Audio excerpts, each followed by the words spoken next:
Samantala, nagsimula na ang Youth Economic Forum sa bansa para tutukan ang ilang usapin tulad ng digital transformation at inclusive economic recovery na naaayon sa Comprehensive Strategic Partnership ng ASEAN at Japan. Dito dumalo ang mahigit 300 youth delegates ng iba't ibang bansa. Yan ang ulat ni Gab Villegas.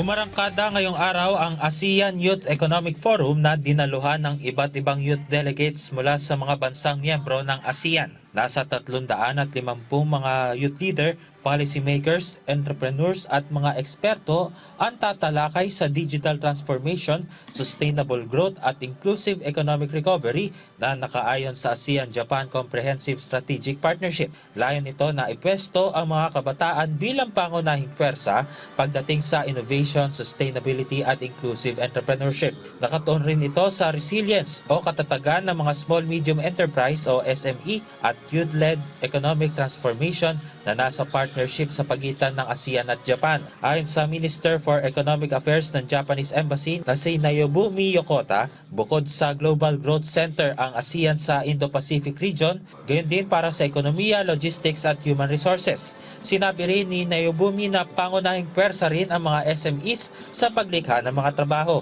Enhancing the competitiveness and resilience of ASEAN's MSMEs will strengthen the economic resilience of the entire Indo-Pacific. Para naman sa ASEAN Youth Organization, nararamdaman ng rehiyon ang epekto ng nagbabagong panahon tulad ng pagtaas ng level ng tubig sa mga karagatan, pagtaas ng temperatura at pagdami ng mga malalakas na bagyong nananalasa. Itinuturo ring dahilan sa mga ito ay ang pagiging ganid ng mga kumpanya sa salapi kung saan apektado ang mga magsasaka, mangingisda, waste workers at iba pang sektor ng komunidad. What we need is not only about awareness, but what we need is systemic change.